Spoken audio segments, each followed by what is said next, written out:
আমি মাহেশের রথে যাই, কিছু একটা বানিয়ে বেচে তোমার জন্য পথ্য কিনে আনবো। কি বানাবি রে? আমি সুস্থ থাকলে কয়েকটা মাটির পুতুল বানিয়ে দিতাম। ভাবছি মালা বানাবো। ঝোপে ঝাড়ে কত ফুল ফুটে থাকে, অনেক লোক আসবে মেলায়, কেউ না কেউ তো কিনবেই।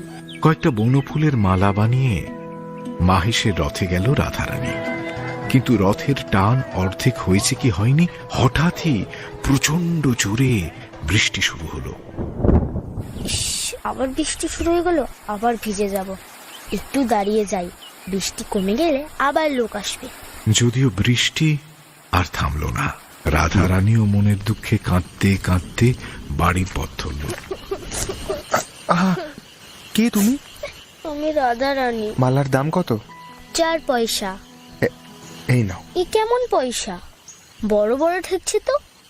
ঘরে গিয়ে প্রদীপ জেলে যদি দেখি এটা পয়সা নয়, তখন কিন্তু ফিরিয়ে দেব। তুমি ঘরে এসে দাঁড়াও, আমি আলো জেলে দেখি টাকা না পয়সা। তুমি আগে গিয়ে ভিজে কাপড় ছাড়ো। আমার যে আর কাপড় নাই, ভিজে কাপড়েই থাকি। তা তুমি দাঁড়াও তাহলে, আমি আলোটা জ্বালি। সেই আলোয় দেখলো ওটা মোটেও পয়সা নয়, টাকা। এখন কি হবে মা? কি আর হবে মা? সে কি আর না জেনে টাকা দিয়েছে? ওই বুঝি তিনি এসেছেন। ওই যে এক বাবু লম্বা চওড়া দেখতে, একটু আগে আমারে নগদ দাম দিয়ে বইলে গেলেন এই কাপড় তোমারে দিয়ে যেতে। উমা, সেই গো সেই, তিনি কাপড় কিনে পাঠিয়েছেন। এটা কি মা? এ কি?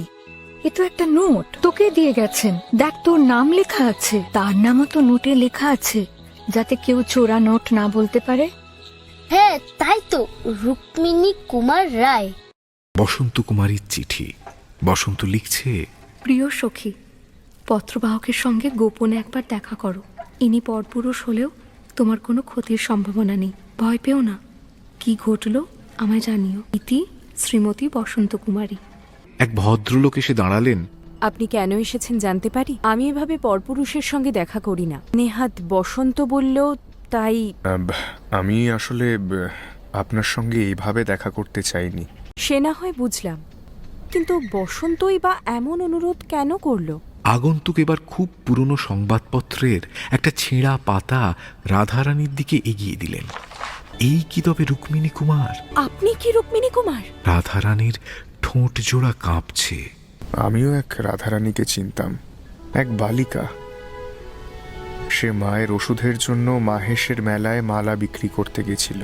তাকে আমি ভুলতেও পারিনি। এই রাধারানী যদি আমার সেই রাধারানী হয়।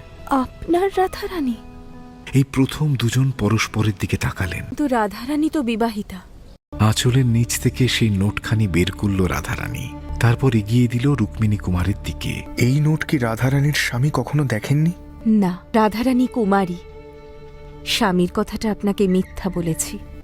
বলছিলাম, এতদিনের দেনা সুদ কি কিছুই পাবো না? টাকা খরচ করে ফেলেছি, কাপড়ও ছিঁড়ে গেছে, তা কিন্তু আর ফেরত দিতে পারবো না। তার বদলে এই হার আপনি গ্রহণ করুন। রুক্মিণী কুমারের গলাতেও একটা মুক্তোর হার ছিল, সেই হারটা তিনি পরিয়ে দিলেন রাধারানীর গলায়।